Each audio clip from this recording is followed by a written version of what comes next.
He tried to get help, but no one listened. Those words echo like a wound that never healed. They say he reached out. They say he asked for help. But the world was too busy watching him shine under the bright lights to notice the darkness behind his smile.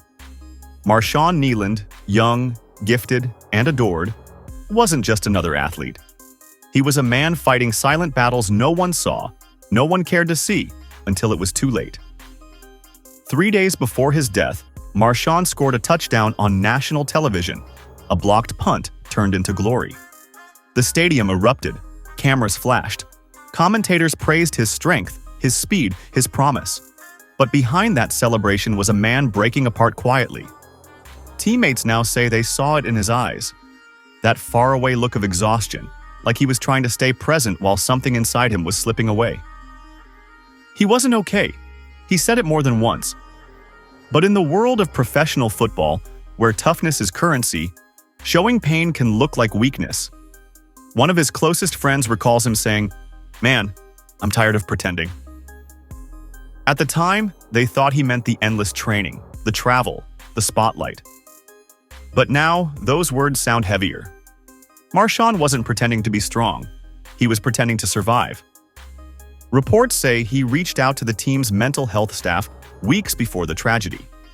He told them he was struggling with anxiety, that the pressure was building. But the system is designed for performance, not emotion. He was advised to take some time off if needed, but that's easier said than done when your entire career depends on staying on the field.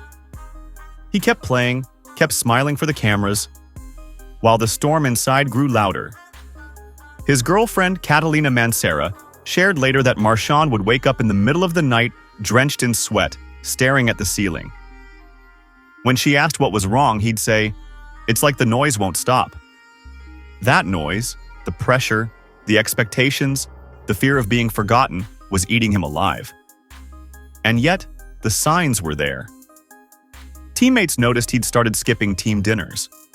He'd leave practice early, sit alone in his car for hours before driving home.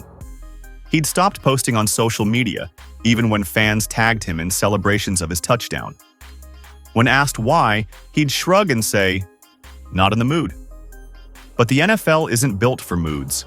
It's built for results. Players are expected to perform, to fight through pain, to act like nothing hurts, not the body, not the mind. So when Marshawn showed signs of depression, it got brushed aside as fatigue. When he stopped laughing at jokes, they said he was just focused. When he cried once in the locker room after a game, someone said, "You good, bro?" And that was the end of it. No one truly asked why.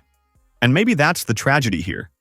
Because behind every highlight reel is a human being. A young man, barely 24, trying to carry more than his mind could handle. On the night it all ended, Marshawn's phone records show he made a few calls. To his girlfriend, to his agent, and to one of his teammates.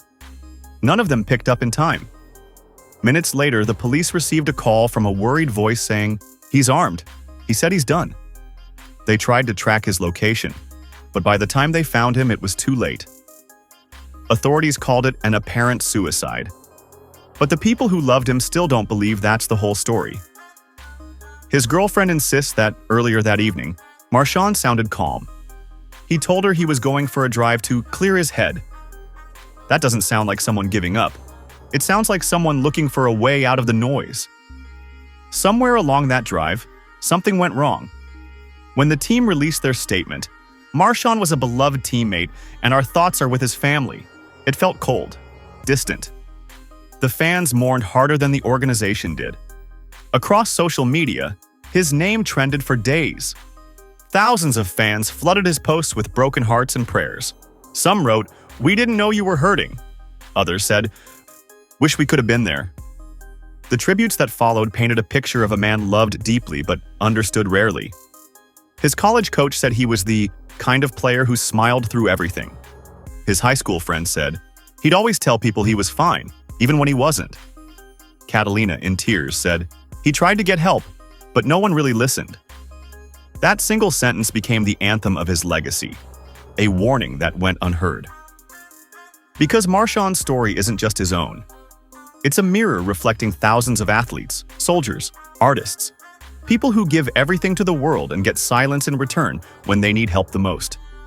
In the days after his death, teammates shared stories of how he had been different lately. One said he'd sit in the corner of the locker room with his headphones on, not angry. Just gone. Another said he'd talk about feeling like everyone wanted something from him, but no one wanted him.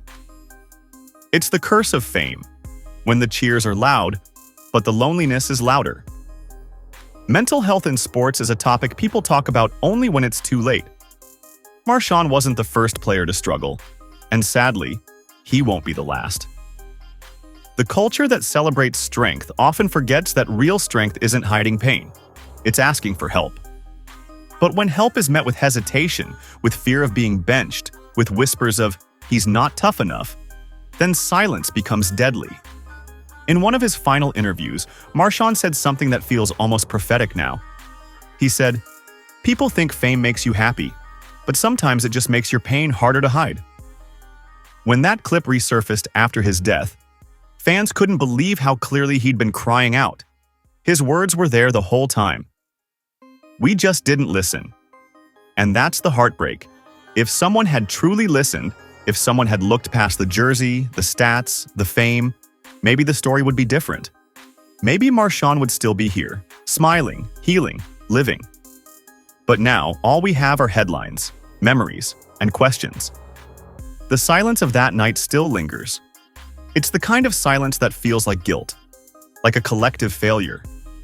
Because when a man says, "I'm not okay," and the world replies, "Be strong," the result isn't strength, it's isolation.